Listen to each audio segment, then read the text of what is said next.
Hello नमस्कार दोस्तों। चलिए आज का टॉपिक हम लोग बात करते हैं LTE इवेंट्स A3 के बारे में। तो हम लोगों ने LTE हैंडओवर इवेंट्स का ऑलरेडी हम लोग अगर पार्ट 21 में बात करें तो ऑलरेडी हमने इसके बारे में A1 और A2 के बारे में ऑलरेडी हमने डिस्कशन कर लिया था। मीन्स LTE हैंडओवर इवेंट्स जो भी होते हैं A2 A1 A2 A3 A4 A5 और अभी इंट्रोड्यूस A6 भी हुआ है जो कैरियर उसमें आप रिलीज़ 10 और माइट भी कैरियर एग्रीगेशन के लिए उसमें आई थिंक रिलीज 10 में 3GPP का रिलीज 10 में उसको LTE हैंडओवर A6 को ऐड किया गया। ये श्योर नहीं है, आप चेक कर सकते हैं। A6 भी हम लोग इसको अभी LTE हैंडओवर इवेंट्स में यूज़ कर रहे हैं। तो अभी के लिए हम लोग बात करते हैं A2 A1 से लेके A5 तक के लिए और IRET हैंडओवर B1 और B2 के बारे में। तो पिछले वीडियोस में आप देखेंगे तो हम लोगों ने A1 और A2 के बारे में डिस्कस किया था। यहाँ पे थोड़ा सा आप ये देख सकते हैं, इसमें क्या होता है A1 में serving becomes better than threshold. Threshold से क्या होगा, सर्विंग आपका बेटर होगा, मीन्स आपका मोबाइल जो हैंड ओवर नहीं करेगा इस कंडीशन में, लेकिन वह रिपोर्ट हमेशा अपने इनोड बी को भेजते रहता है, मीन्स अपने नेटवर्क को डिटेल्स हमेशा देते रहता है, मेजरिंग रिपोर्ट भेजते रहता है वो नेटवर्क को कि हाँ मैं अभी सर्विंग नेटवर्क जो है मेरा अच्छा है, अभी हैंडओवर पोजीशन में नहीं हो, या हैंडओवर स्टॉप करने के लिए ये अपना LTE इवेंट्स A1 होता है, ट्रिगर होता है। तो ये बात ऑलरेडी हमने किया था A1 के बारे में। A2 में हो जाता है कि अगर LTE इवेंट्स A2 की बात करो तो इसमें क्या हो जाता है कि service cell becomes worse than the threshold. Threshold की वैल्यू जो होती है उसमें वो अच्छी हो जाती है सर्विंग सेल से। तो इस कंडीशन में इवेंट A2 ट्रिगर होता है और इसमें ऑलरेडी हम लोगों ने इसके बारे में भी डिस्कस किया था। आज के टॉपिक हम लोग बात करते हैं LTE इवेंट्स A3 के बारे में। इसमें क्या था, LTE इवेंट्स A3 की बात करें तो इसमें था कि इस ट्रिगर्ड कब ट्रिगर्ड होता है, when a neighbouring cell becomes better than the serving cell by an offset. Okay, means इसका कहने का मतलब क्या है, यहाँ पे लिखा हुआ है कि neighbouring cell becomes better than the serving cell by offset. The offset can be either positive और नेगेटिव। इस कंडीशन में आपको हैंडओवर होगा। तो ये हैंडओवर आपको इंट्रा हैंडओवर या इंटर हैंडओवर दोनों कंडीशन में होता है। इवेंट यूज्ड किया A3 यूज्ड किया जाता है, इवेंट A3।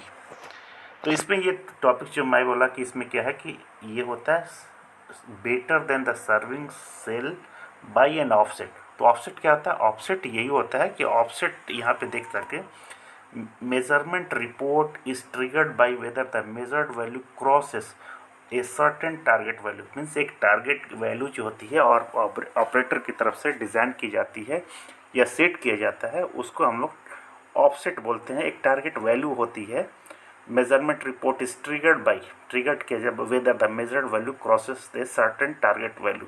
एक टारगेट वैल्यू दिया जाता है, उसको क्रॉस करता है। The target value can be set by 1 और 2 मेथड।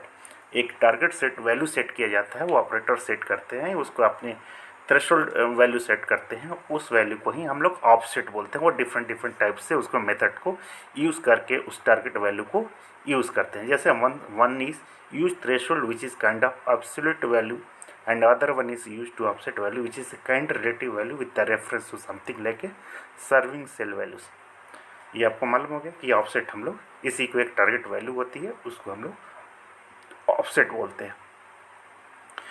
एक टर्म आप पिछले अगर इवेंट A1 और A2 में भी बात देखा होगा आपने, तो ये क्या होता है कि हिस्टेरिसिस ओके एक वैल्यू है। ये बोलने में भी डिफिकल्ट है मेरे लिए, तो मैं हिंदी का स्टूडेंट हूँ तो हमको थोड़ा सा बोलने में प्रॉब्लम हो जाती है।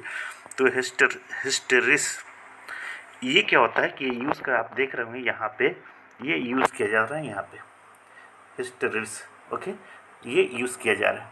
तो ये क्या होता है, ये आप ऑप्शनल होता है, अगर आप इसको यूज़ करें तो यूज़ कर सकते हैं, लेकिन इसमें अगर यूज़ नहीं करते हैं तो कुछ प्रॉब्लम हो सकती है। ये क्यों यूज़ करते हैं कि जब आप सिग्नल अगर एक कंडीशन ऐसी आ जाएगी जहाँ पे ट्रिगरिंग मेजरमेंट रिपोर्ट जब भेजता है, तो वहाँ पे चांसेस है कि कभी सिग्नल फ्लक्चुएट हो रही है या और use to avoid unnecessary triggering of measurement report.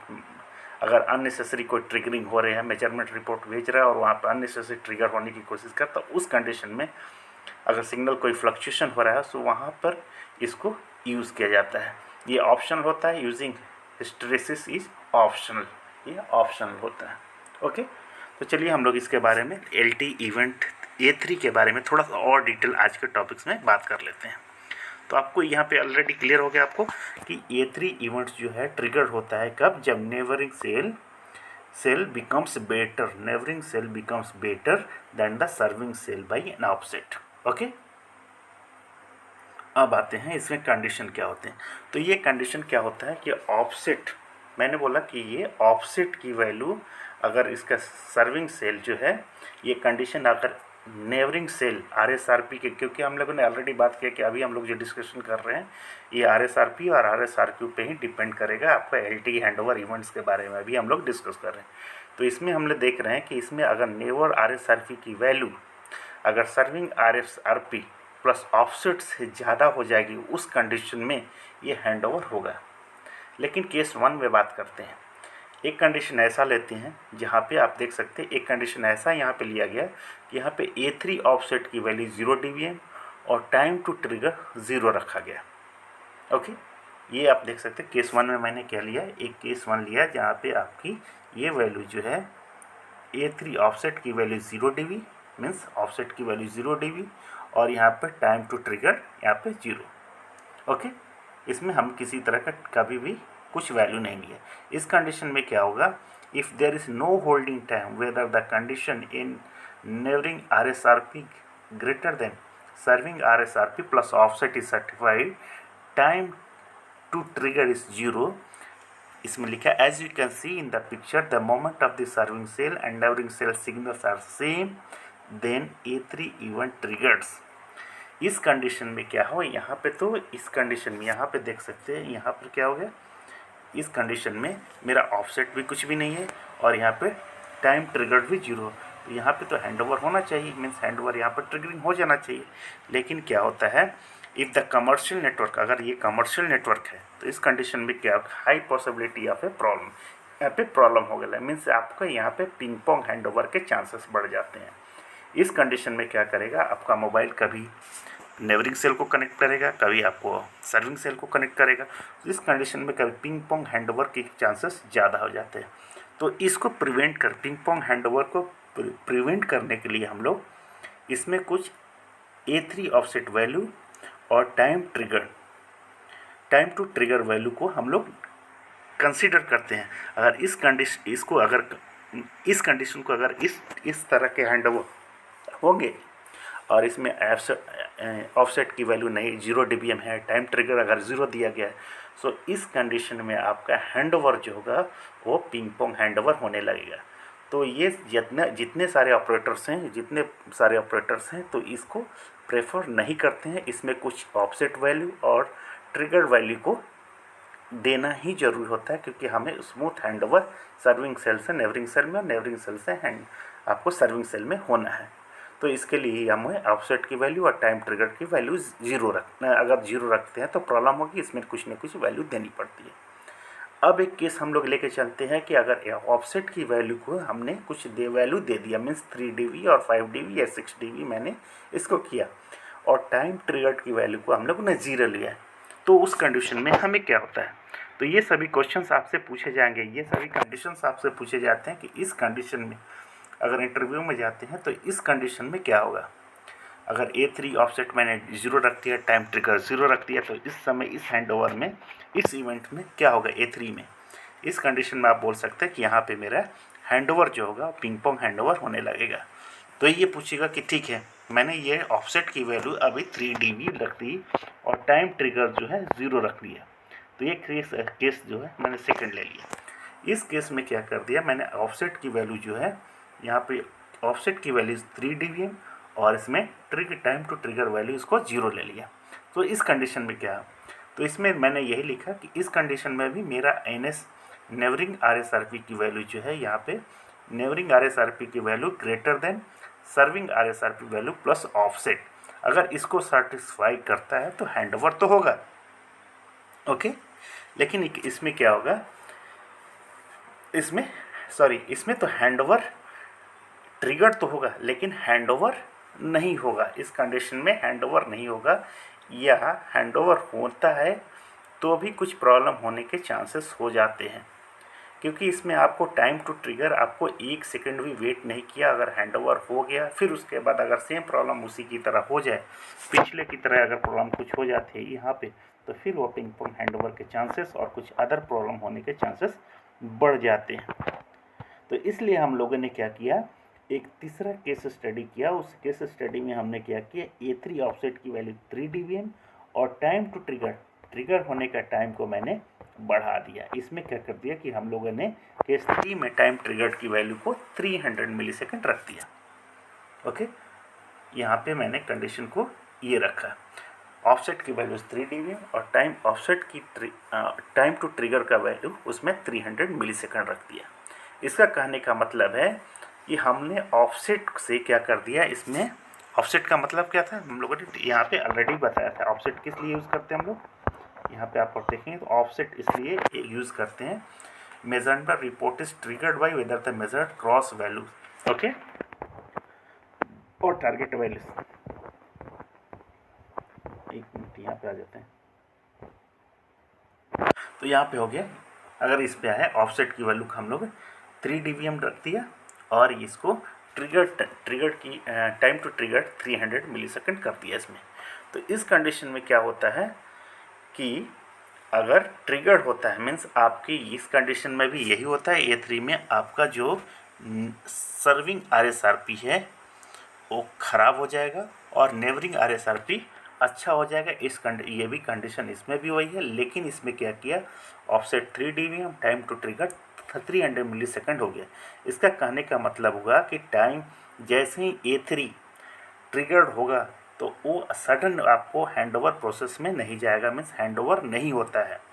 उसके लिए क्या करेगा, वो 300 मिलीसेकंड तक वेट करेगा वो ट्रिगर होने के लिए।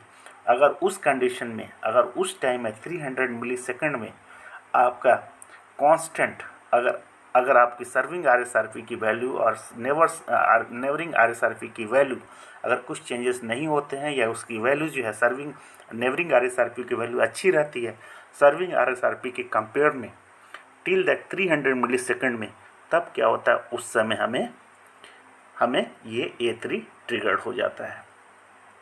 ओके, तो सेम थिंग यहाँ पे मैंने लिखा, with the addition of time to trigger 300 millisecond A3 event does not trigger immediately, इसमें इमीडिएटली ट्रिगर नहीं होगा, even the signal strength condition is satisfied.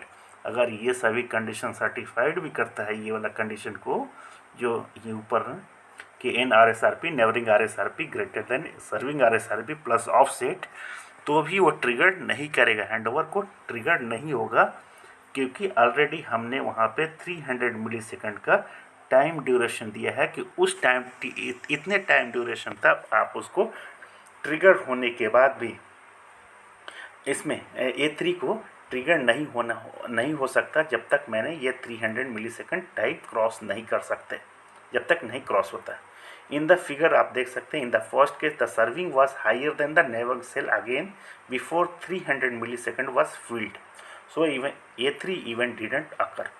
Only in the second time satisfy the time to trigger 300 millisecond and A3 event is triggered. जैसे ये second time satisfy that time trigger 300 millisecond हो गया और इसमें कुछ भी चेंजेस मीन्स मेरा condition अभी भी फुलफिल हो रहा था, उस कंडीशन में आपको A3 इवेंट्स ट्रिगर होंगे।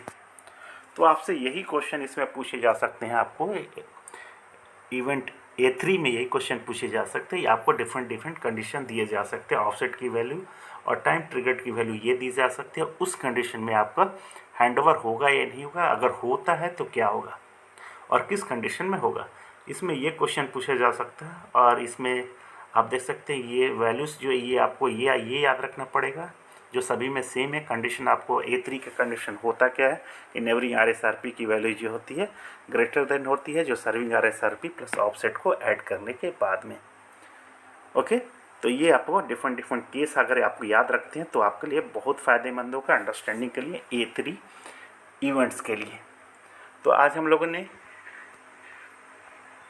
इसको इवेंट्स L3 के बारे में डिस्कस किया। नेक्स्ट टॉपिक्स में नेक्स्ट डे हम लोग ट्राई करेंगे कि A4 A5 को भी कंप्लीट करें और उसके बारे में थोड़ा सा और डिटेल आपको दे दें। आज के लिए तो इतना ही। LT इवेंट्स A3 को कंप्लीट करते हैं। नेक्स्ट स्लाइड में हम लोग आएंगे तो आपको रिमेनिंग टॉपिक्स को कंप्लीट करेंगे। Thank you so much. Please like and subscribe.